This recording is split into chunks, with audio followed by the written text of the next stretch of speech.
অধ্যাপক শ্রী অরিজিৎ সরকার মহাশয়ের সাথে উনি এমসিকেভি ইনস্টিটিউট অফ ইঞ্জিনিয়ারিং কলেজের আইটি ডিপার্টমেন্টের অধ্যাপক, যার কথায় আমরা প্রতিদিন প্রাণারাম বাংলা ইউটিউব চ্যানেলে ঠাকুরের কথা দিয়ে আমরা আমাদের দিন শুরু করি। আমরা ওনাকে সশ্রদ্ধ প্রণাম ও ভালোবাসা জানাচ্ছি সঙ্গের তরফ থেকে। ওনাকে বরণ করে নেবার জন্য নীলিমাকে শতরূপে সারদা পাঠচক্রের তরফ থেকে মঞ্চে আসার জন্য অনুরোধ করা হচ্ছে।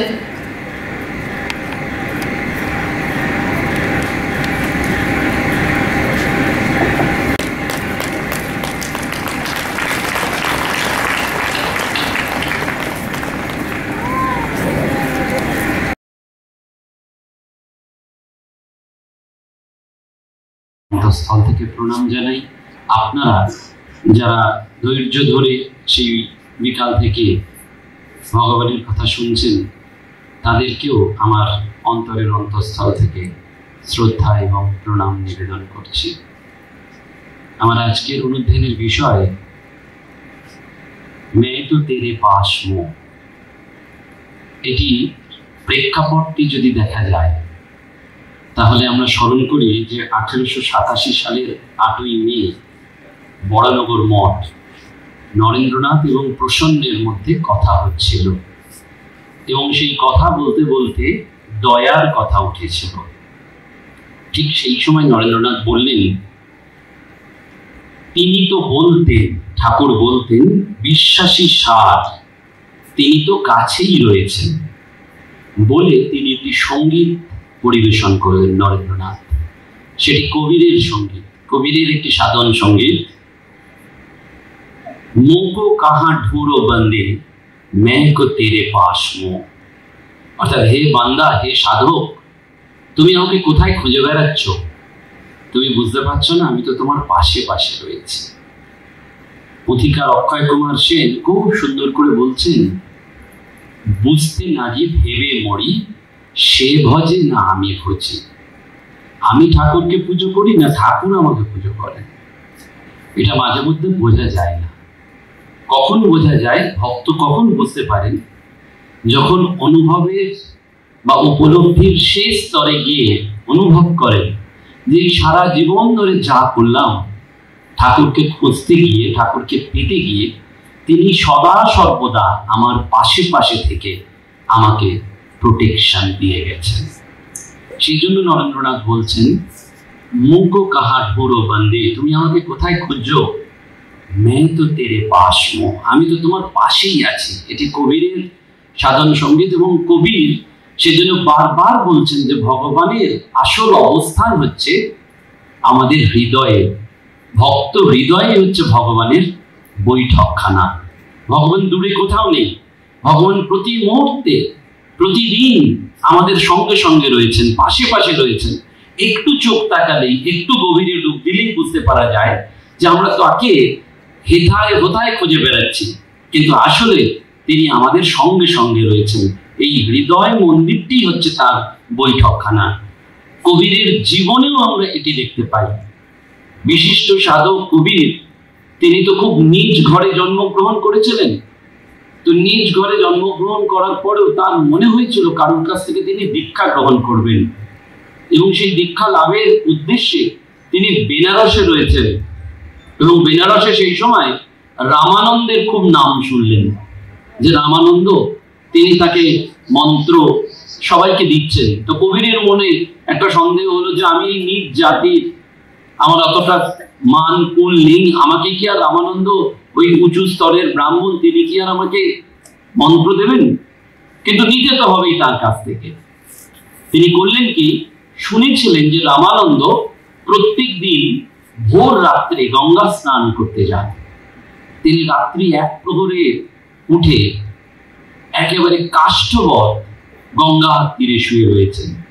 রামানন্দ প্রতিদিনের মতন যেমন যান তেমনি স্নান করার সময় ওই গঙ্গার ঘাটের সিঁড়ি দিয়ে নামার সময় কবিরের মস্তকটা তার যেই স্পর্শ করলেন, সঙ্গে সঙ্গে রামানন্দ ওই অন্ধকারে ভেবে উঠলেন যদি মৃত স্পর্শ করে ফেলেছেন, কোনো মৃতদেহ স্পর্শ করে ফেলেছেন।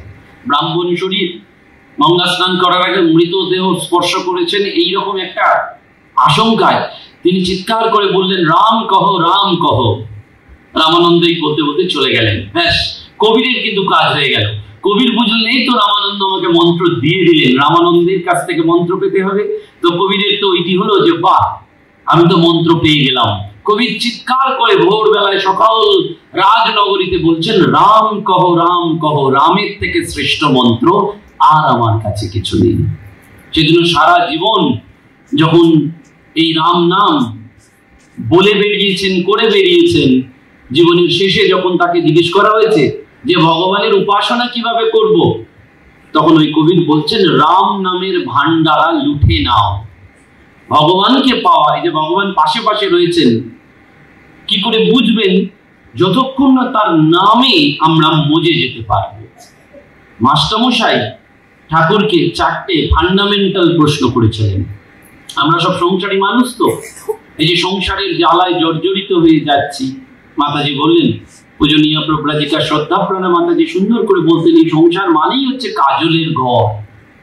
ঠাকুরও বলেছেন, যতই শেয়ানা হও, কালই তো একটু লাগবেই, কালই ছাড়া হবে না, এই সংসারের লীলা পুষ্টাই হবে না, যতই আপনি ভাবেন। সেজন্য রাজা মহারাজকেও জিজ্ঞেস করা হয়েছিল যে নিষ্কাম কর্ম, বলেন সংসারে থেকে ওসব হয় না, ওটা অনেক উচ্চ ভাবের কথা। নিষ্কাম কর্মটর্ম, সংসারে যে কোনো কাজই করতে যাও না কেন, কিছু না কিছু কামনা এসে যাবেই। তাহলে উপায় কি? না ওই তার নাম করতে থাকে।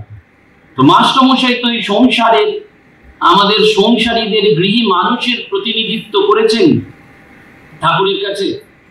সেজন্য শ্রীরামকৃষ্ণ এই ভাব আন্দোলনে দুজন ইন্দ্র, একজন নরেন্দ্র আর একজন মহেন্দ্র, ঠাকুর দুজনকেই নির্বাচন করেছিলেন, নরেন্দ্রনাথ ত্যাগীদের আর মহেন্দ্রনাথ বিলিদের।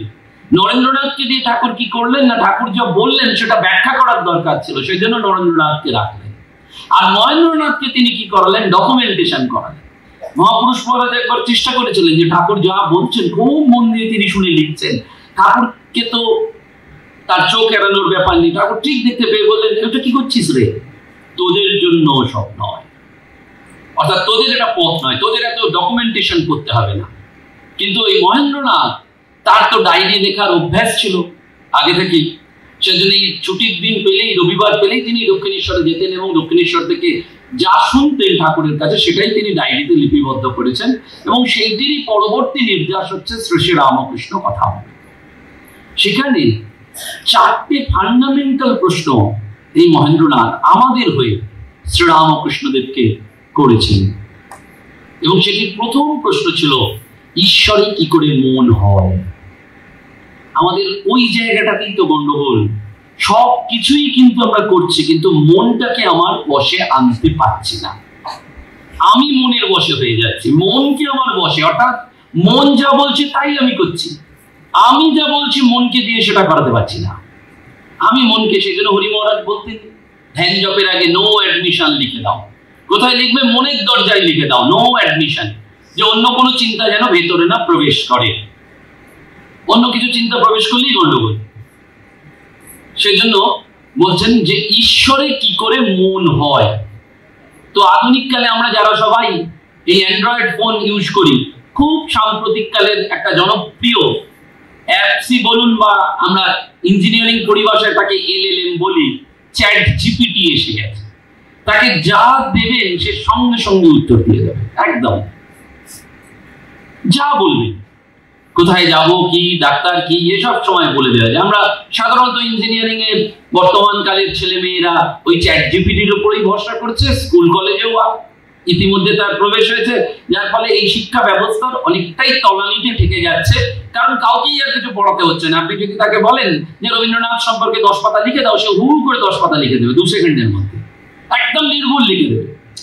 এবং সে জানতে চাইবে এটাকে কি আরো কাব্য করে লিখে দেবো, আমি কি এর উপর কবিতা লিখবো, আমি কি এর উপর ছোট্ট করে লিখে দেবো। আপনি যদি এই মুহূর্তে বসে বলেন যে আমি 5 মিনিট বক্তৃতা দেবো এই বিষয়ের উপর, একটু একটা আমার স্পিচ তৈরি করে দাও, করে দেবে, আপনাকে খাটতে হবে। তাকে বলা হয় প্রম্পট ইঞ্জিনিয়ারিং এর মতন। আমরা যাই করি ও সঙ্গে সঙ্গে প্রম্পট অ্যান্সার দিয়ে দেয়। এই নাটক যাত্রাতেও হয় না, দেখবেন আগেকার দিনে নাটক যাত্রাতে সাইড থেকে একজন প্রম্পটার থাকতো, সে প্রম্পট করে দিত। রামকৃষ্ণ হচ্ছেন সেই প্রম্পট ইঞ্জিনিয়ারিং এর মতন একেবারে এক্সপার্ট। মাস্টারমশাই প্রশ্ন করলেন আর রামকৃষ্ণকে ভাবতে হলো না, তিনি একেবারে প্রম্পট অ্যান্সার দিয়ে দিলেন। কি করে ঈশ্বরে মন হয়? না সাধু সঙ্গ করো আর ঈশ্বরের নামগুলো কীর্তন করো, দুটো জিনিস বলে দিলেন। সাধু সঙ্গ করো আর ঈশ্বরের নাম গুণকীর্তন করো, কারণ এই মনটা ঈশ্বরের দিকে যাচ্ছে না। তাহলে আমাদের সংসারী মানুষের মন কোথায় যে ঘুরে বেড়াচ্ছে? আমরা সবাই সংসার মানেই তো most of the cases majority হচ্ছে গৃহস্থ। তা আমাদের মন সবারই সেই স্ত্রীদের কাছেই বশ। একটা মজার গল্প রয়েছে, একটা রাজ্যের রাজা আর রানীমার মধ্যে কথা হচ্ছে। তো রানীমা রাজাকে বলছে যে তোমার রাজ্যের সব বিবাহিত পুরুষ স্ত্রীর কথা শুনেই উঠে বসে। রাজামশাই খুব গর্ব করে বলছে, না না, তা কি হয়? সব পুরুষ করে না, মেজরিটি হতে পারে, কিন্তু একটা দুটো বাদ থাকে। রানীমা বলছেন, আমি চ্যালেঞ্জ করছি, তুমি কালকে ডাকো।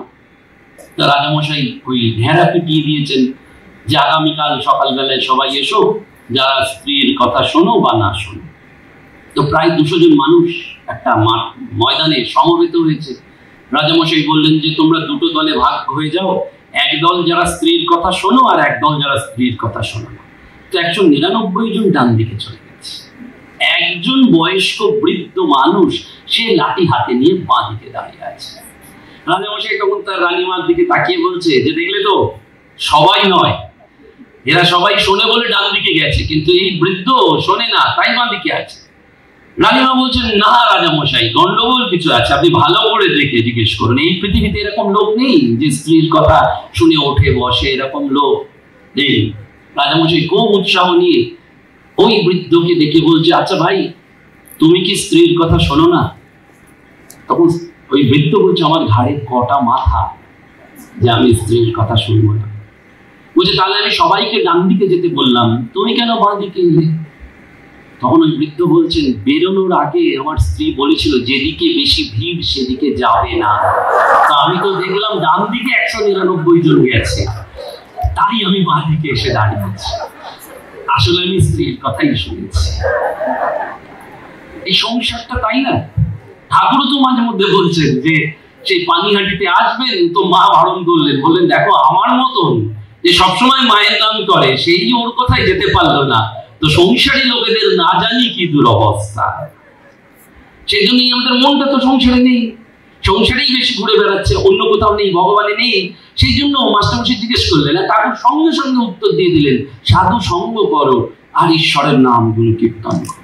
সাধু সঙ্গ করলে কি হয় না, বলছেন এই সাধু সঙ্গ করলে চাল ধোয়া জলের মতন বিষয় বাসনাটা কাটতে থাকে। ভগবানকে উপলব্ধির বা প্রত্যক্ষ অনুভূতি, যেটি স্বামীজি বারবার বলছেন, ধর্ম ধর্ম বলে কি হবে, ভগবান ভগবান বলে কি হবে? তোমার জীবনে যদি প্রত্যক্ষ উপলব্ধি না থাকলো যে ভগবান আছেন, ভগবান আমাকে প্রতি মুহূর্তে রক্ষা করছেন, এই উপলব্ধিটাই যদি না থাকে, বিশ্বাসটাই যদি না থাকে, তাহলে ভগবান ভগবান করে চিৎকার করে লাভটা কি হলো? লাভ তো কিছু হলো না। বারবার বলছেন সেই জন্য এই প্রত্যক্ষ উপলব্ধি চাই। এখন এই উপলব্ধি করতে গেলে অন্তরায়টা কোথায়? অন্তরায়টা কিন্তু ওই বিষয় বাসনা, বিষয় বিষের বড্ড জ্বালা, মুক্ত বাতাস ঢুকতে দেয় না। স্বামীজিকে এসে একজন বললেন না, আমি ধ্যান করতে বসছি দরজা জানলা বন্ধ করে, কিন্তু আমার ধ্যান হচ্ছে না। স্বামীজি বললেন, প্রথম দরজা জানলাগুলো খুলে দাও, আগে বাইরের বাতাসটা ঢুকতে দাও, তারপর ধ্যান ট্যান হবে। এই যে বিষয় বিষ আমাদের ভগবানের দিকে এগোতে দিচ্ছে না, বারবার আমাদের মনটাকে সরিয়ে নিচ্ছে।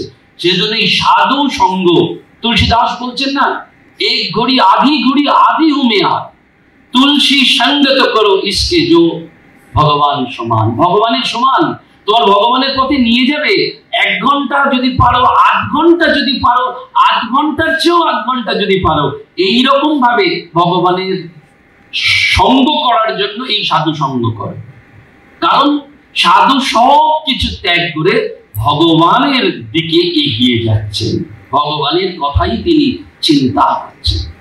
কিন্তু আমাদের সঙ্গ কিরকম হয়? সেই পরম পূজ্যপাদ ভূতেশানন্দজি মহারাজের একটি ঘটনা আছে, আপনারা জানেন যে একজন ভক্ত মা, তিনি গেছেন মহারাজের কাছে, তিনি দীক্ষিত, মহারাজের আশ্রিত সন্তান, মহারাজের কাছে বহু বছর যাননি, সেই বোধহয় একবার দীক্ষা নিয়েছিলেন, তারপরে একবার গেছে। আমরা অনেক সময় করি, গুরুস্থানে যাই না, সব জায়গায় ঘুরে বেড়াচ্ছি, কিন্তু গুরুস্থানেই যাওয়া হয় না। আমাদের মন্ত্র দীক্ষা যেখান থেকে নেওয়া হয়েছে সেখানেই যাওয়া হয় না। তো তিনি ওরকম মহারাজের কাছে গেছেন, পূজ্যপাদ ভূতেশানন্দজি মহারাজের কাছে গিয়ে বলছেন, মহারাজ আমার একান্ত ইচ্ছা আমার মেয়ে আপনার কাছ থেকে কৃপা পাক। তো মহারাজ তো খুব আনন্দিত, বলছেন তা তোমার গুরুর কি নাম? বলে মহারাজ নামটা ঠিক মনে পড়ছে না, ভূত ভূত ছিল বটে। তখন মহারাজ বলছেন কি ভূতেশানন্দ? বলছেন হ্যাঁ মহারাজ ঠিক বলেছেন, ভূতেশানন্দ। মহারাজ বলছেন গুরুকে দেখতে কেমন ছিল? বলছে মহারাজ সেই একবার দেখেছি, ঠিক মনে পড়ছে না। তখন মহারাজ নিজের দিকে তাকিয়ে বলছেন এর মতন, এই কালো মোটা? তখন মহারাজ একদম আপনার মতন। তখন মহারাজ সেবকের দিকে তাকিয়ে বলছেন বোঝো কাণ্ড, আমারই আশ্রিত সন্তান, বলছে গুরুর নাম ভূত ভূত আর দেখতে বলছে আপনারই মত। সে বলছে আমার মেয়ের কাছ থেকে দীক্ষা নেবে। সেই জন্য ঠাকুর বারবার বলছেন যে বিকার লেগেই রয়েছে। সংসারটা হচ্ছে অম্লশূল। অম্লশূলে কি আছে? আমলা, চামড়া এবং তার আঁটি, খেলেই দণ্ডবোধ। বুঝলেন, সংসার সংসার করে সারাটা জীবন তুমি দিলে, কিন্তু ভেবে দেখো সংসার তোমাকে কি দিল? সংসার তোমাকে কিচ্ছু দিল না। ঠাকুর বললেন নিরঞ্জন মহারাজকে যে নিরঞ্জন, সংসারী লোকের জন্য যদি তুই 99টা উপকার করিস আর একটা অপকার করিস, মানুষ তোকে ওই একটা অপকারের জন্য সারাদিন মনে রাখবে, 99টা উপকার কখনো মনে রাখবে না। সংসারের চিত্রটা তাকিয়ে দেখুন চারদিকে, যার জন্য আপনি করছেন, যার জন্য এত ভালোবাসছেন, আঘাত তার কাছ থেকে প্রথম পাবেন, ফার্স্ট। এটাই সংসারের রূপ, এটাই সংসারের ল। সবকিছু দিয়ে দিলেন। রাজা মহারাজ বললেন সবটা তুমি উজাড় করে সংসারকে দিয়ে দিলে, কিন্তু সংসার তোমাকে কিছু দিল না, ছিপড়ে করে নিল, একেবারে কিচ্ছু দিল না তোমায়। ওই ঠাকুর বলছেন নিরঞ্জন মহারাজকে, আর ভগবানের জন্য তুই যদি 99টা অপকার করিস, মানে ভগবানের দিকে তুই কোনো কাজ করছিস না, আর একটা যদি ভগবানের প্রীতি অর্থে কাজ করিস, প্রীত্যর্থে মানে প্রীতি লাভের জন্য যদি কাজ করিস, ভগবান তোর ওই একটা উপকারী বা তার যে প্রীত্যার্থে কাজ করছিস প্রীতি লাভের জন্য, সেইটা মনে রাখবেন, এই 99টা অপরাধ তোকে ক্ষমা করে দেবেন। এখন তুই ঠিক কর তুই কি করবি, এখন তুই ঠিক কর তুই কি করবি। এটা সাধু সঙ্গ ছাড়া কখনো বুঝতে পারবেন না। সেই জন্য সাধু সঙ্গ, এবং এই সাধু সঙ্গ ইদানিং কালে আমাদের কি রয়েছে না, এই শ্রীরামকৃষ্ণ কথামৃত, লীলা প্রসঙ্গ, ধর্ম প্রসঙ্গে ব্রহ্মানন্দ এবং রামকৃষ্ণ সাহিত্য যত ডুব দেবেন তত অনন্ত খনি। এই যে স্মৃতি কথা, এক একজন সন্ন্যাসী মহারাজদের স্মৃতি কথা, হিউজ হিউজ ভলিউম, পড়ে শেষ করতে পারবেন না এক একটা জীবনে। এত গ্রন্থ রয়েছে, যতক্ষণ পড়বেন ততক্ষণ মনটাই তাতে নিয়োজিত থাকবে। তার মানে বিষয় থেকে সেই সময় মনটা কি হচ্ছে, দূরে চলে যাচ্ছে। সেই জন্য ঠাকুর বললেন কি না, সাধু সঙ্গ করো। আর দ্বিতীয়টা কি বললেন, নাম গুণ কীর্তন করো। ভগবান কি নামেন? বলছেন ভগবান নামেন, নামের দ্বারাই ভগবান নামেন, নামই ভগবানকে নামিয়ে আনে। কন্টিনিউয়াসলি যদি ভগবানের নাম করেন তাহলে দেখবেন সেই বিশ্বাসের জায়গায় একেবারে পৌঁছে যাবে। সেই ঠাকুর বললেন। আপনারা সেই কুরুক্ষেত্রের যুদ্ধের কথা জানেন। কুরুক্ষেত্রের যুদ্ধের শেষে অর্জুন ভগবান শ্রীকৃষ্ণকে বললেন যে হে কৃষ্ণ, আমি অনেক মানুষকে হত্যা করেছি, প্রিয়জনকে হত্যা করেছি, তো আমি একটু গঙ্গা স্নান করতে চাই, তুমি ওকে গঙ্গার পাড়ে নিয়ে যাবে? শ্রীকৃষ্ণ হাসলেন মুচকে, তিনি নিয়ে গেলেন গঙ্গার পাড়ে, রথ দাঁড় করিয়ে কৃষ্ণ সরে পড়লেন, অর্জুন রথের ওপর বসে আছে। ঠিক সেই সময় দেখলেন যে একটি মড়াকে কাঁধে করে কিছু মানুষ এলেন। তারা গঙ্গার তীরে দাহ করবেন বলে ওই মড়াটাকে রেখে দিয়ে বনের মধ্যে কাঠ সংগ্রহ করতে গেলেন। যখন কাঠ সংগ্রহ করতে সবাই গেছেন, এই মড়াটা পড়ে রয়েছে, তখন দুটো শিয়াল বনের ভেতর থেকে এলো, একটা মোটা শিয়াল আর একটা রোগা শিয়াল। এসে তারা ওই মড়াটাকে খাবার নিমিত্ত দুজনে কথা বলছে। মোটা শিয়ালটা রোগা শিয়ালটাকে বলছে তুই শুরু কর। তো রোগা শিয়ালটা খাওয়ার জন্য প্রথমে পাটা শুকতে আরম্ভ করলো। যখন শুকছে তখন শুকতে শুকতে বলছে এটা খাওয়া যাবে না। বললো কেন? বলে এই পা কোনোদিন হরি মন্দিরে যায়নি, কোনোদিন এই পা মন্দিরে প্রবেশ করেনি, তাই এই পা খাওয়া যাবে না। বলে তাহলে হাতটা খা। হাতটাও শুকলো, দিয়ে বলে এই হাত দিয়ে কোনো মানুষ কেউ দান ধ্যান করেনি সারা জীবনে, এই হাতটা খাওয়া যাবে না। বলে কানটা খা, বলে কানটা খাওয়া যাবে না, কারণ এই কান দিয়ে কখনো ভগবানের কথা সারা জীবনে শুনিনি। ঠাকুর বললেন, দেখবেন মেলান ঠনঠনে কালীবাড়ি দিয়ে যাচ্ছেন, বৃদ্ধ লোকেরা সন্ধ্যাবেলায় বসে তাস খেলছে। ঠাকুর বলছেন এরা সন্ধ্যাবেলায় তাস খেলবে, তবু ভগবানের নাম করবে না। আমরা আধুনিক কালে দেখুন সন্ধ্যাবেলায় বসে বসে সবাই রিমোট ঘোরাচ্ছে, কিন্তু ভগবানের নাম করছে না। শ্রীরামকৃষ্ণ বলছেন এই কান দিয়ে সে ভগবানের কথা শোনেনি।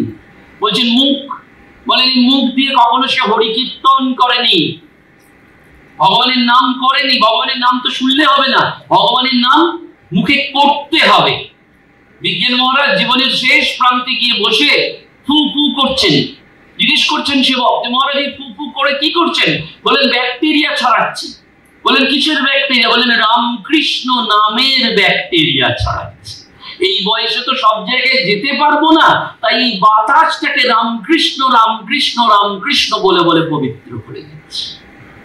এই নামের স্ট্রেংথ, আমরা বড় সৌভাগ্যবান যে এই রামকৃষ্ণ নাম পেয়েছি। প্রভু মহারাজ বলছেন যে বীজ মন্ত্র না পেলেও শুধু এই নাম, রামকৃষ্ণ নাম তোমাকে ভবনদীর পাড়ে নিয়ে যাবে।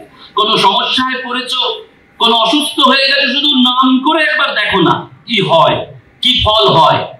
বলছেন সেই জন্য প্রাচীন সাধুরা শুধু জপ করো, জপ করো, জপ করো, জপের দ্বারা সমস্ত সমস্যার সমাধান হয়ে যাবে। কিসের জপ করবেন? এই রামকৃষ্ণ নাম। সেই জন্য বলছেন এই রামকৃষ্ণ নাম করো, ঈশ্বরের নাম গুণকীর্তন করো। বলছেন ওই শিয়ালটা খাওয়া যাবে না। তখন মোটা শিয়ালটা বলছে চল তাহলে ওই রথের ওপরে যে জ্যান্ত মানুষটা বসে আছে এই অর্জুনকে দেখে ওকে খাই। বলো ওর অবস্থা আরো খারাপ। বলো কেন? বলো ও ভগবান শ্রীকৃষ্ণের সাথে এতদিন রইল, সব কিছু করলো, কিন্তু তবু বুঝতে পারলো না যে এই শ্রীকৃষ্ণই সমস্ত উৎস, আদি।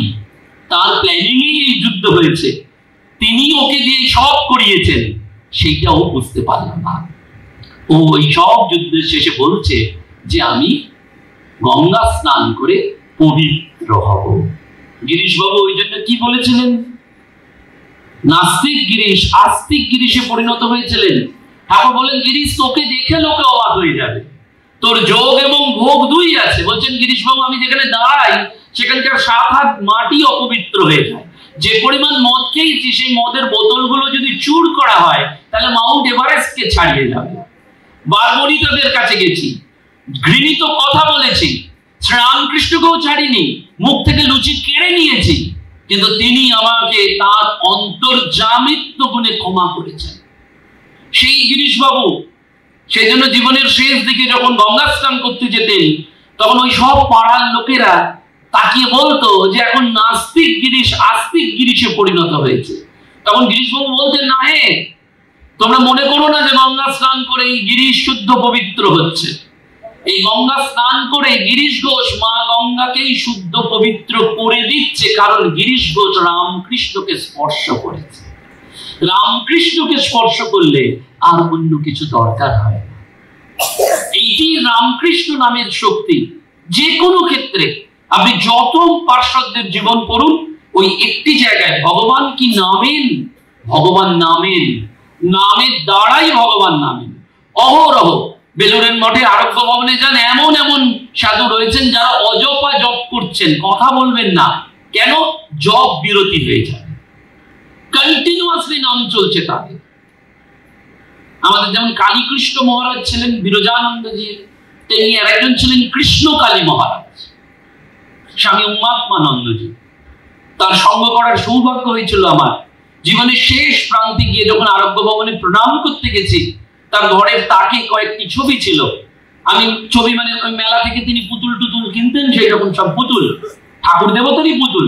তা আমি বললাম যে মহারাজ এই পুতুল কি হবে? বললেন মনে হচ্ছে জন্মাষ্টমীর পরে আর এগুলো কাজে লাগবে না, তাই তার আগেই আমি একটি নির্দিষ্ট দিনে ওদের গঙ্গায় ভাসিয়ে দেব। আমি এই ঘটনাটা প্রত্যক্ষদর্শী, তাকে প্রণাম করে বেরিয়ে এলাম, তাও কি কিছু বলিনি। ঠিক রাধাষ্টমীর দিন দেখলাম বেলুড় মঠের নোটিফিকেশন যে স্বামী উমাত্মানন্দজি এই কৃষ্ণকালী মহারাজ রাধাষ্টমীর দিন শরীর ত্যাগ করেছে। বলে দিতে পারছেন যে এগুলো আর কাজে লাগবে না জন্মাষ্টমীর দিন। অসুস্থ অবস্থায় বিছানায় শয্যাশায়ী যখন প্রণাম করতে গেছে আরোগ্য ভবনে, উঠতে পারেন না, কিন্তু জিজ্ঞেস করছে মহারাজ কেমন আছেন? বলছেন আনন্দে আছি, আনন্দে আছি। চোখে তো দেখতে পান না, বললেন না। স্মৃতিও তো কাজ করে না, বললেন না। সব মনে পড়ে না, কানে, বললেন কানের কাছে নিয়ে এসে কথা বললে শুনতে পাই। তাহলে আনন্দটা কোথায়? বললো ভগবান তো এখনো মুখটাকে অবশ করে দেননি, মুখ দিয়ে কন্টিনিউয়াসলি তার নাম করছি, তাতেই আনন্দ। রামকৃষ্ণ এখনো মুখের শক্তিটা কেড়ে নেননি, নাম করে যাচ্ছি, তাতেই আমার আনন্দ। এইটি ভক্তের বৈশিষ্ট্য। সেই জন্য ভগবান শ্রীকৃষ্ণ বলছেন না, অহং ভক্তা পরাধীন, আমি অন্য কিছুর অধীন নয়, আমি শুধু ভক্তের কাছে পরাধীন। ভাগবতে খুব সুন্দর গল্প রয়েছে। পূজ্যপাদ স্বামী গীতানন্দজি বলতেন যে যখন এই যুদ্ধ হবে না, তখন শ্রীকৃষ্ণ তো খুব কৌশল যুক্ত, সেই জন্য মর্যাদা পুরুষোত্তম বলা হয়। তিনি কৌশল করে ঘুরে ঘুরে সব জায়গায় বলছেন যুদ্ধটা কি করে থামানো যায়, যুদ্ধটা কি করে থামানো যায়। তিনি জানেন যুদ্ধ হবে, কিন্তু এটা করে বেড়াচ্ছেন যাতে কেউ না দোষারোপ দেয় যে ভগবান তো এটা বললেন না, কখনো ঘুরে ঘুরে বেড়াচ্ছেন। এখন মহাভারতে নকুল আর সহদেব খুব ইম্পর্টেন্ট ক্যারেক্টার, ওরা খুব জ্ঞানী। সহদেব বলছেন আমি জানি কি করলে যুদ্ধটা বন্ধ হবে। শ্রীকৃষ্ণ বলছেন কি করলে? বলে দুটো কাজ করতে হবে। বলে কি দুটো কাজ? বলে প্রথম কাজ হচ্ছে দ্রৌপদীর চুলটা যদি কেটে দেওয়া যায় তাহলে যুদ্ধ বন্ধ হবে। কেন? শ্রীকৃষ্ণ বলছেন কেন? বলছেন দ্রৌপদী প্রতিজ্ঞা করেছিল এই যুদ্ধের শেষে দুঃশাসনের রক্তে সে মাথার চুল ধুয়ে শুদ্ধ হবে, কারণ দুঃশাসন তার পেশাগ্র স্পর্শ করেছে। তাই যদি ওকে মুন্ডন করে দেন তাহলে যুদ্ধ হবে না, কারণ ও তো আর চুলটা ধোয়াতে পারবে না। শ্রীকৃষ্ণ বলছেন হ্যাঁ ওটা হতে পারে, পণ্ডিত এই নাপিত দেখে ওটা করতে পারে। আর দ্বিতীয় হচ্ছে তোমাকে যদি কারাগারে বন্দি করা যায় তাহলে যুদ্ধটা বন্ধ হতে পারে, কারণ এর সব প্ল্যানিং মাস্টার তুমি। শ্রীকৃষ্ণ বলছেন ওটা করা একটু অসম্ভব। সহদেব বলছেন চ্যালেঞ্জ করছো তোমাকে বন্দি করার? তাহলে আমি ধ্যানে বসলুম, আমার হৃদয় কন্দরে তোমাকে নিয়ে আসবো এবং প্রেম রশ্মি দিয়ে তোমাকে বেঁধে ফেলবো, তুমি এই হৃদয় থেকে বেরোতে পারবে না। তখন শ্রীকৃষ্ণ সারেন্ডার করছেন সহদেবের কাছে, বলছেন আমি নিত্য শুদ্ধ মুক্ত বুদ্ধ সচ্চিদানন্দ সবই, কিন্তু অহং ভক্ত পরাধীন, তুমি এটি করো না। তাহলে এই সব যে সত্যের কুরুক্ষেত্রের যুদ্ধ তো যথা ধর্ম তথা জয়, তাহলে ধর্ম বিজয় হবে না, আমি তোমার হৃদয় কন্দরেই বাধা পড়ে যাব, তুমি এইটি করো না। সেজন্য ভগবান কিন্তু বাধা পড়ে রয়েছেন। ওই যে নরেন্দ্রনাথ গেয়েছেন কবিদের গানটা, মেই তো তেরে পাশ মো, আমি তো তোমার পাশে রয়েছি, তুমি আমাকে ধরতে পারছো না, তুমি বারবার এদিক ওদিক করে ফেলছো, তুমি আমাকে ধরতে পারছো না। একবার তাকিয়ে দেখো, একবার অনুভব করে দেখো, আমি তোমার ঠিক আশেপাশে প্রতি মুহূর্তে চলছি। মাস্টারমশাই দ্বিতীয় প্রশ্ন করলেন ঠাকুরকে, তাহলে কি করে সংসারে থাকতে হয়? এখন সঙ্গে সঙ্গে উত্তর দিলেন বড় লোকের বাড়ির দাসীর মতন থাকতে হয়। বলে দাসী সব কাজ করছে, কিন্তু মনটা কোথায় ফেলে রেখেছে? মনটা কিন্তু ফেলে রেখেছে তোর ওই গ্রামের বাড়িতে ফিরে যেতে হবে। আমাদের আধুনিক জীবনে দেখুন, আমরা যতই বাড়ির কাজের লোককে রাখি না কেন, সকাল 8টায় রিপোর্টিং, সন্ধ্যে বাড়লেই কিন্তু বলছে আমাকে ফিরে যেতে হবে।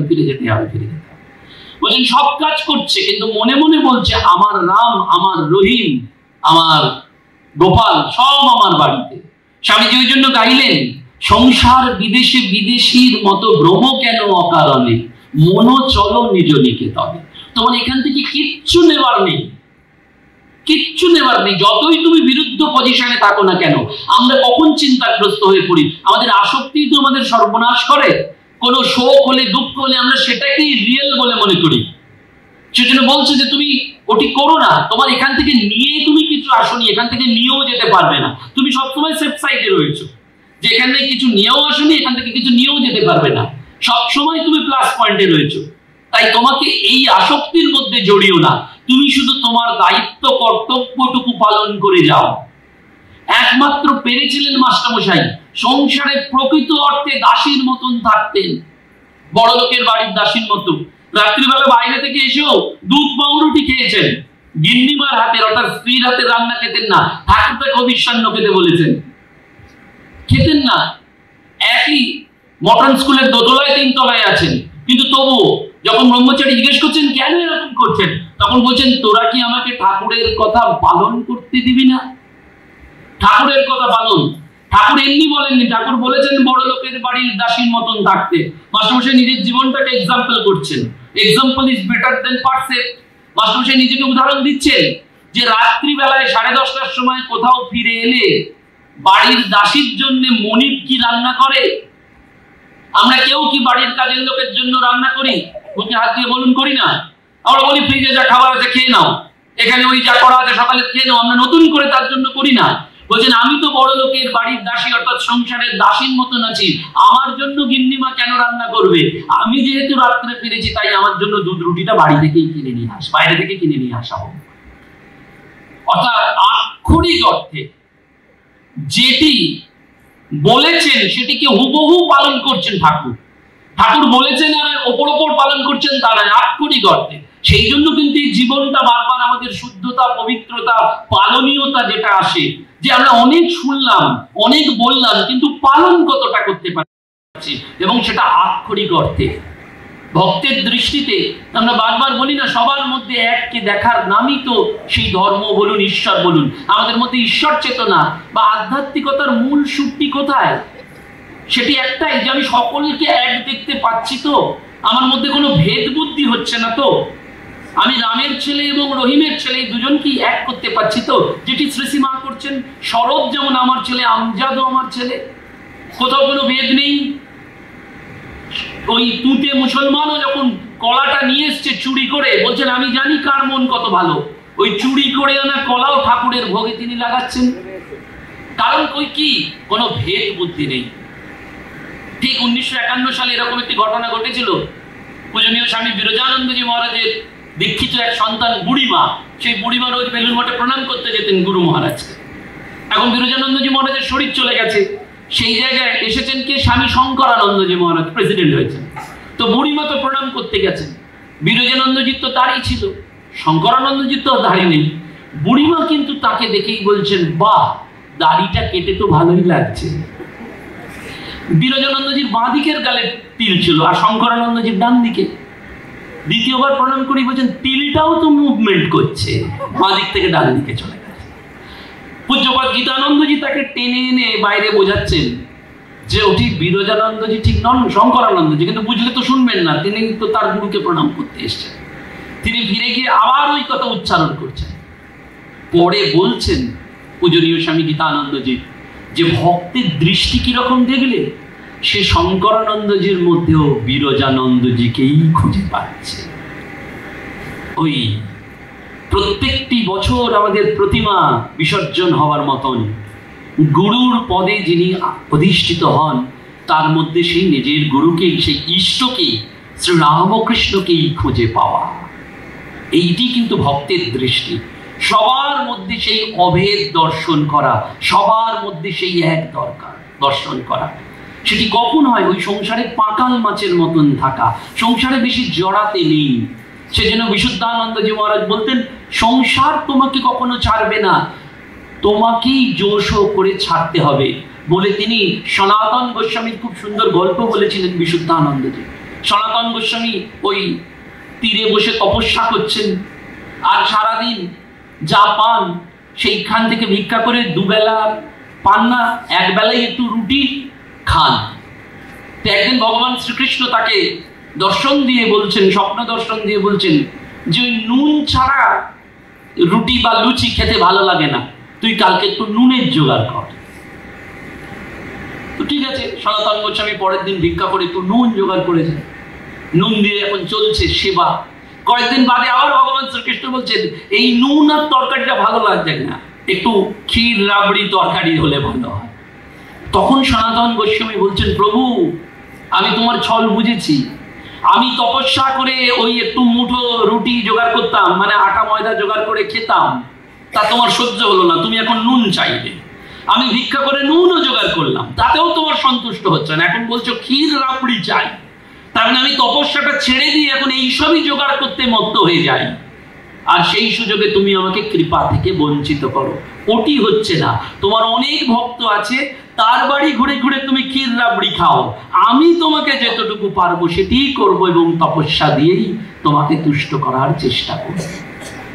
ঠিক তার কয়েকদিন বাদেই ওই গঙ্গায় একটা বিরাট ব্যবসায়ীর নুন বোঝাই জাহাজে আটকে গেল। সেই ব্যবসায়ী কিছুতেই জাহাজ যখন সরাতে পারছেন না, তখন ভগবান শ্রীকৃষ্ণ তাকে দর্শন দিয়ে বললেন, নদীর পাড়ে এক বিখ্যাত সাধক আছেন, ওই সনাতন গোস্বামী, তাকে নিয়ে এসে একবার রশিটা স্পর্শ করে দিতে বলো, তোমার জাহাজ এমনি চলবে। কেন বলছেন? যে এই সংসারের জ্বালা, এই আস্তে আস্তে করে আমরা সব জড়িয়ে ফেলি, সংসার তোমাকে ছাড়বে না। তোমাকেই ওই কাজ করছো আর একটা পিঠে ফোড়া বলে ঠাকুর উপমা দিচ্ছেন, তুমি সংসারের সব কাজ করছো আর পিঠে একটা ফোড়া হয়েছে, বারবার তোমার ওই ফোড়াটার দিকে মন টনটন করলো কিনা, ফোড়াটা পাকলো কিনা, কখন কি হবে। তেমনি সব কাজ করবে কিন্তু ঈশ্বরেতে মনটা ফেলে রাখবে। আমি তোমার পাশেই রয়েছি, তুমি অনুভব করবে। মাস্টারমশাই তৃতীয় প্রশ্ন করলেন যে ঈশ্বর কি আছেন? ঠাকুর বললেন, অবশ্যই আছেন। তিনি পিঁপড়ের পায়ের নুপুরের ধ্বনি শুনতে পান। তিনি তোমার আমার প্রার্থনা শোনেন না? নিশ্চয়ই শোনেন। কিন্তু যেটা তোমার আমার জন্য মঙ্গলজনক হয় সেই প্রার্থনাটুকুই তিনি পূর্ণ করেন, বাকি আর অন্য কিচ্ছু পূরণ করেন না। বিজ্ঞান মহারাজ ওই জন্য বলছেন যে ঠাকুর হচ্ছেন আমাদের কাঁচা খেকো দেবতা। অন্য দেবতাদের মাংস রান্না করে দেওয়া হতো, কিন্তু ঠাকুর এই সব পার্শ্বদের জ্যান্ত খেয়েছেন, মানে গিলে খেয়েছেন এই ভালোবাসার দ্বারা। কাঁচা খেকো দেবতা। এবং সেইটা কি, তিনি কিরকম বিশ্বাস, কিরকম ভরসা। ওই যে পাশে রয়েছেন, আপনারা জানেন যে এলাহাবাদে একবার দাতব্য চিকিৎসালয়ে ডাক্তার নেই, ডাক্তার ছুটিতে গেছেন, আর দাতব্য চিকিৎসালয়ে রোগী এসে দাঁড়িয়ে আছে। বিজ্ঞান মহারাজ কি করলেন, দাতব্য চিকিৎসালয়ে গেলেন, ওই ওষুধের আলমারি খুললেন, সামনে যে শিশি পাচ্ছেন সেটা নিচ্ছেন আর রোগীর জিভে জয় রামকৃষ্ণ বলে ঢেলে দিচ্ছেন, আর রোগও ভালো হয়ে যাচ্ছে। কিছুদিন বাদে অরিজিনাল ডাক্তার এসছেন, তিনি এসে সব ওষুধের শিশি পরীক্ষা করতে করতে দেখছেন নাইট্রিক অ্যাসিডও ঢেলে দিয়েছেন, নাইট্রিক অ্যাসিডের শিশিও ফাঁকা। যে নাইট্রিক অ্যাসিড দিলে লোকের শরীর পুড়ে যায়, বিজ্ঞান মহারাজ সেটা জীবে ঢেলে দিয়েছেন, শুধু জয় রামকৃষ্ণ গুণে ওই বিষ অমৃতে পরিণত হয়ে গেছে। কেমন ভালোবাসলে পরে দায়ে যে দেখা ভগবান। বিশ্বাস কিরকম স্ট্রং হলে, ওই যে বলছেন কবি যে তুমি কোথায় কোথায় হে সাধক, তুমি কোথায় খুঁজে বেড়াচ্ছ, আমি তোমার কাছে রয়েছি। যে দেখো সত্যি সত্যি তো কাছে রয়েছেন। সেই ঠাকুরের গৃহী ভক্ত তিনি পূর্ণচন্দ্র ঘোষ অসুস্থ অবস্থায় বিছানা থেকে যখন প্রস্রাবে গেছেন, ফিরে আসার সময় পড়ে গেছেন, কেউ ধরার নেই, দেখছেন ঠাকুর স্বয়ং এসে তাকে হাত ধরে তুলে নিয়ে গিয়ে বিছানায় শোয়াচ্ছেন। যখন পরবর্তীকালে অন্য বন্ধুরা এসে বলছেন কোথায় রামকৃষ্ণ, বলছো তোমার রামকৃষ্ণ কোথায়, বলো চুপ কর, যেদিন পড়ে গিয়েছিলাম সেদিন কেউ আসেননি, এই ঠাকুরই একমাত্র এসে আমাকে হাত ধরে তুলে নিয়ে গেলেন। ঠাকুর স্বয়ং আসেন। এটি নিছক প্রতিকৃতি নয়, এটা ছবি নয়। শ্রীরামকৃষ্ণ এই প্রতিকৃতির মধ্যে জীবন্ত ভগবান। সেই জন্য স্বামীজি বললেন না, ভগবানের বাবা রামকৃষ্ণ পরমহংসকে যদি ঠিক ঠিক আমি বুঝে থাকি, তাহলে তিনি শুধু ভগবান নন, ভগবানের বাবা। আসছে জন্মে বড় গুরু নেতা দেখা যাবে, এই জন্মটা এই মূর্খ বামুন কিনে নিয়েছে। বসুমতী মা জীবনের শেষ প্রান্তে কাশীতে রয়েছেন, ঠাকুরের এই ছবিটা নিয়ে তিনি তপস্যার ভাবে রয়েছেন। তো একদিন গরম দুধ নিয়ে এসে ঠাকুরের এই ছবির সামনে রেখেছেন। মন কিরকম দুষ্টু দেখুন, তার একটা মনে চিন্তা উঠছে যে এই গরম দুধ ঠাকুরকে দিয়েছি, ছেঁকা লেগে যেতে পারে। আর আরেকটা মনে উঠছে ঠাকুর তো ভগবান, তার আবার ছেঁকা লাগবে কি, ভগবানকে সব দেয়া যায়। এই যে আত্মবোধ সেবা আমরা তো করতে পারি না, ঠাকুরকে নিজের মতন করে ভাবা, একদম নিজের মতন করে ভাবা। যেটি শশী মহারাজ পেরেছিলেন, অন্য পার্শ্বদরাও কোথাও কোথাও পেরেছিলেন। শশী মহারাজ মাদ্রাজে, এমনকি এই বরানগর মঠ, ওই রাত্রিবেলায় দেখছেন যে ঠাকুরের নিজের গরম লাগছে, তিনি গিয়ে ওই দরজা জানলা খুলে দিচ্ছেন যে ঠাকুরেরও গরম লাগছে। তাহলে হাওয়া করছেন, বৃষ্টিতে ওই ফুটো ছাদ দিয়ে জল পড়ছে। বরানগর সেই ভূত ভূতের বাড়ি, পোড়ো বাড়ি, সেখানে ছাতা ধরে সারা রাত্রি বসে আছেন, পাশে ঠাকুরের ছবিটা ভিজে না যায়, কারণ ওটা ছবি নয়, নিছক ছবি নয়, জীবন্ত ভগবান। তো বসুমতী মা ওই ছবির সামনে দিচ্ছেন, আর মনে মনে এই ভাবটা উঠছে। কিছুদিন বাদে ওই বসুমতী মায়েরই হাঁটুতে ব্যথা, যন্ত্রণা, তিনি একটা তেলের কড়াইতে ওই মালিশ করবেন বলে বসিয়েছেন তেল, নাবাতে গিয়ে চলকে উঠে পায়ে পড়ে গেছে। যেই পায়ে পড়ে গেছে, বসুমতী মায়ের তো একটাই বলার জায়গা ওই ভগবান, কারণ ভগবানের প্রীতির না 6টা লক্ষণ আছে। সেই 6টা লক্ষণ কি এই প্রসঙ্গেই বলেনি, তারপর ওই ঘটনা কমপ্লিট করব। যে 6টা লক্ষণ কি বলছেন, ভগবানকে দিতে হবে। কি দেবে তুমি? না, আমার ভেতরের এই যে কাম ক্রোধ যা সব রয়েছে সব ভগবানকে দিয়ে দাও। ভগবানের থেকে নিতেও হয়, ফার্স্ট দিতে হয়, তারপর নিতে হয়। কি নেবেন ভগবানের থেকে? প্রেম, বিবেক, বৈরাগ্য, এগুলো ভগবানের থেকে নিতে হয়। ভগবানকে বলতে হয়। কি বলতে হয়? মনের সমস্ত গোপন প্রার্থনা ভগবানের কাছেই কাঁদতে হয়। আপনি যদি মানুষের কাছে কাঁদেন, মানুষ সেটা নিয়ে তুচ্ছ তাচ্ছিল্য করবে, সেজন্য মানুষের কাছে কখনো চোখের জল ফেলতে নেই। যদি চোখের জল ফেলতেই হয়, ভগবানের কাছে চোখের জল ফেলুন, ভগবান এটি বুঝবেন। সেজন্য ওই ভগবানকে গোপন কথাটি বলতে হয়। 3 নম্বর। 4 নম্বর, ভগবানকে জিজ্ঞাসা করতে হয়। কি না, তোমার স্বরূপ বুঝিয়ে দাও। তুমি না বোঝালে আমি কি করে বুঝবো? তুমি না জানালে কে মরে জানাবে? সেজন্য ভগবানকে জিজ্ঞেস করতে হয়। ভগবানের কাছ থেকে খেতে হয়। কি খাবেন? প্রসাদ। এই যে কথামৃত রূপ, লীলা প্রসঙ্গ রূপ, এই প্রসাদটা ভগবানের থেকে খেতে হয়, আর ভগবানকেও খাওয়াতে হয়। এই 6টা স্টেপ আছে। ভক্ত যদি সত্যি সত্যি ভগবানকে ভালোবাসে, তাহলে এই 6টা জিনিস করবে। ভগবানকেও খাওয়াবে। কি খাওয়াবেন? ভগবানকে যদি এই মরনামিটাই খাওয়াবেন, ভগবান তো এসবের বশ নন। ভগবান একটাই চান, ধ্যান, জপ, এই যে সূক্ষ্ম আহার, সেইটি ভগবানকে খাওয়াতে হয়। তো বসুমতী মা, তার তো ওই ভগবানই সর্বোচ্চ। তিনি ঠাকুরের ছবির সামনে দাঁড়িয়ে বলছেন, একে আমার হাঁটুতে ব্যথা, তার উপরে গরম তেল পায়ে ফেলে দিলে আমার লাগে না বুঝি? ছ্যাঁকা লাগছে তো। সঙ্গে সঙ্গে একেবারে প্রম্পট অ্যানসার ওই ছবির ভেতর থেকে ঠাকুর বললেন, সেদিন গরম দুধে আমারও জীবে ছ্যাঁকা লেগেছিল। বসুমতী মা অবাক, যে আত্মবৎ সেবা, ঠাকুরকে কি আমরা পাচ্ছি? সেজন্য মাস্টারমশাই বলছেন, ঠাকুর আছেন। শ্রীরামকৃষ্ণদেব বললেন, ভগবান আছেন, ঈশ্বর আছেন? ঠাকুর বললেন, অবশ্যই আছেন। তিনি পিঁপড়ের পায়ের নুপুরের ধ্বনি শুনতে পান। তোমার আমার প্রার্থনা শুনছেন না? একটা পিঁপড়ে, তার পা, তার উপর আবার নুপুর। এত মাইক্রোস্কোপিক লেভেলেও জিনিসটা তিনি অ্যাডহিয়ার করেন। আর তোমার আমার প্রার্থনা শুনছেন না নাকি? সব শুনছেন। কিন্তু তিনি ওই সাক্ষী চৈতন্যের মতন চুপ করে বসে রয়েছেন।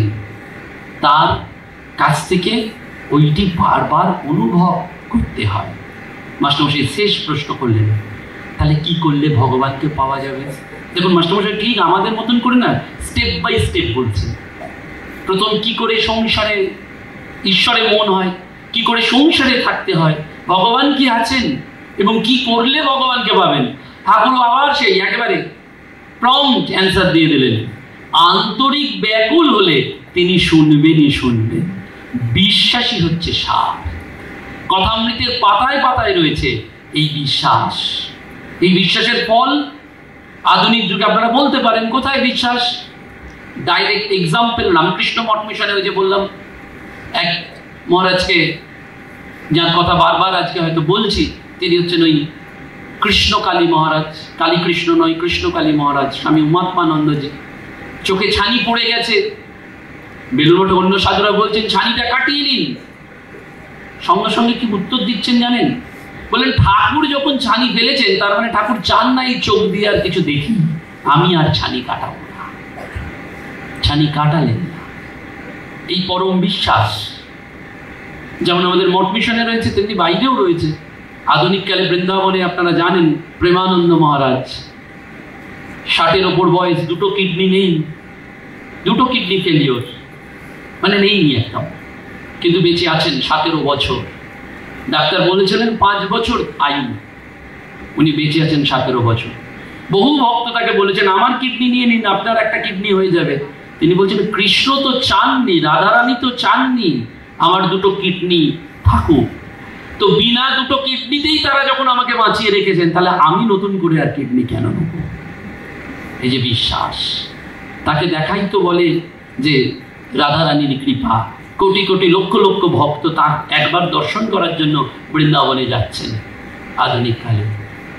তো সেই বৃন্দাবনের একটা লাইভ এক্সাম্পল দিলাম। আমাদের রামকৃষ্ণ মঠ মিশনে তো ভুড়ি ভুড়ি অজস্র উদাহরণ রয়েছে। স্বামীজি বলছেন কখনোই এই ব্রহ্মজ্ঞের অভাব হবে না, বেলুড় মঠে কখনোই ব্রহ্মজ্ঞের অভাব হবে না। কারণটি কি? ওই বিশ্বাস।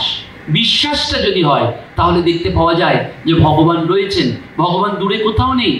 পূজ্যপাদ স্বামী গীতানন্দজিকে সেজন্য এক ভক্ত প্রশ্ন করেছিলেন যে মহারাজ মন বসছে না, ঈশ্বর তো মন বসছে না। মহারাজ সঙ্গে সঙ্গে বললেন এই জপে মন বসছে না। প্রশ্ন করলেন জপে তো মন বসছে না। মহারাজ সঙ্গে সঙ্গে বললেন মন বসানোর দরকার নেই। তিনি খুব পাজলড হয়ে গেছেন, আরে বাবা মহারাজ কি বলছেন? সবাই বলে মন বসাতে, আর মহারাজ বলছেন মন বসানোর দরকার নেই। তারপরেই থেমে থেকে বললেন ঈশ্বরে ঠাকুরের সাথে মনটা যুক্ত করো, মাকে মনটা দাও, তাহলেই দেখবে জপে মন বসে যাবে। অর্থাৎ মনটাকে যদি ভগবানের সাথে যুক্ত করে ফেলতে পারি তাহলে কি হবে? ওই অন্য কোথাও ভগবানকে খুঁজতে হবে না, দেখবেন ভগবান আপনার আমার পাশেই প্রতি মুহূর্তে ঘোরাফেরা করছেন। বিখ্যাত একটি গল্প রয়েছে, এক ভক্ত সাধক সারা জীবন ভগবানের সাধনা করছেন। তো তার একবার ইচ্ছা হলো যে ভগবান সত্যি কি তাকে রক্ষা করেন, তো দেখি। তিনি ভগবানকে এটি বললেন যে ভগবান আমি জীবনে সারা জীবন তোমাকে শোকে দুঃখেও পড়েছি, তোমাকে ছাড়িনি, সুখের সময়ও তোমাকে ডেকেছি, তো তুমি যে সত্যি আমাকে রক্ষা করেছো আমি বুঝবো কি করে? তো ভগবান তখন তাকে একটা স্বপ্ন দেখাচ্ছেন যে একটা সমুদ্রের তীরে সেই ভক্তও যাচ্ছেন আর সঙ্গে ভগবানও যাচ্ছেন, অর্থাৎ দুজোড়া পায়ের ছাপ। স্বপ্নে ভগবান বলছেন দেখ তুইও যাচ্ছিস আমিও যাচ্ছি তোর পাশে পাশে, তাই এই দুজোড়া পায়ের ছাপ। কিছুক্ষণ বাদেই দেখছেন এক জোড়া পায়ের ছাপ। তখন সেই ভক্ত বলছেন ভগবান এই কিছুক্ষণ বাদে এক জোড়া পায়ের ছাপ কেন, তুমি কি নেই? তখন ভগবান বলছেন ওই সময় তো তুই বিপদে পড়েছিলি। বলো বিপদে পড়েছিলেন, তাহলে তখন তুমি কি ছিলে না? বলো কে বলে ছিলাম না। বলে তাহলে এক জোড়া কোথায়? এক জোড়া পায়ের ছাপ, আর এক জোড়া কোথায়? বলো সেই সময় আমি তোকে কোলে তুলে নিয়েছিলাম, আমি হেঁটেছিলাম, তোকে হাঁটতে দিইনি, তাই তুই এক জোড়া পায়ের ছাপই দেখতে পেয়েছিস। এই বিশ্বাসটা যদি আসে না তাহলে দেখবেন ওই স্বামীজি যেটি গিয়েছেন मैं तो तेरे पास मो, আমি তো তোর পাশেই আছি। ওই 1887 গানটা গাইছেন কবিরের প্রসঙ্গে, কবিরের সাধন সঙ্গীতে। সেই বিশ্বাস পেয়েছিলেন বহু মানুষ। আমাদের দানাকালী ঘোষ, সেই দানাকালী তো একেবারে বলা হয় যে রামকৃষ্ণ পরিমণ্ডলে জগাই মাতাই হচ্ছেন গিরিশ আর দানাকালী, কালীপদ ঘোষ আর দানাকালী। কিন্তু এই দানাকালীর বোন ছিলেন মহামায়া মিত্র। সেই মহামায়া মিত্র একবার বারান্দা থেকে ঠাকুরকে দর্শন করেছিলেন। ওই একবার দর্শন করেই তার মন বিমোহিত হয়েছিল ঠাকুরের আকর্ষণ। তার একদিন বড় স্বাদ হয়েছিল ঠাকুরকে কচুরি আর গরম আলুর দম করে খাওয়াবেন। সারাদিন সকাল থেকে তিনি পরিশ্রম করে কচুরি আর আলুর দম ভেজেছেন। বৌদি টৌদি সবার পরামর্শ সহযোগিতা নিয়ে ঠিক দুপুর 3টের সময় বেরিয়ে পড়েছেন কাঁধে ঝুলি নিয়ে, ওই গরম কচুরি আর আলুর দম নিয়ে দক্ষিণেশ্বরে ঠাকুরকে খাওয়াবেন। রাস্তায় যেতে যেতে ভাবছেন ঠাকুরকে তো বলে যাচ্ছে না, কারণ সে যুগে তো ওরকম ব্যবস্থা ছিল না যে আগে থেকে ইনফরমেশন দিয়ে যাবেন। ভাবছেন যে ঠাকুরকে তো বলে যায়নি, আর ঠাকুর তো শুনেছি কলকাতায় মাঝে মধ্যে চলে আসেন, তাহলে কি আমার সমস্ত করাই পণ্ডশ্রম হবে?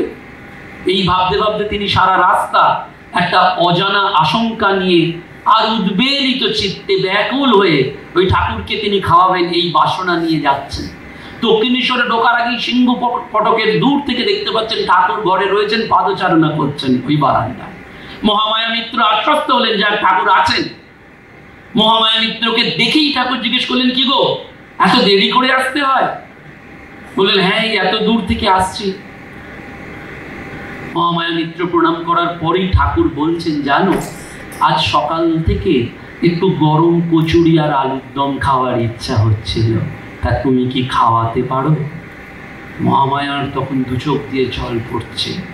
বলছে ঠাকুর তুমি এত অন্তর্যামী, তুমি এত পাশে পাশে রয়েছো যে আমি সকাল থেকে ওই সেই শ্যামপুকুর স্ট্রিটের ওইখানে গিয়ে কচুরি আর আলুর দম করলাম, আর তুমি দক্ষিণেশ্বরে বসে সেটি শুধু জানতে পারলে না, সেটা গ্রহণ করার জন্য অধীর আগ্রহে বসে রয়েছে।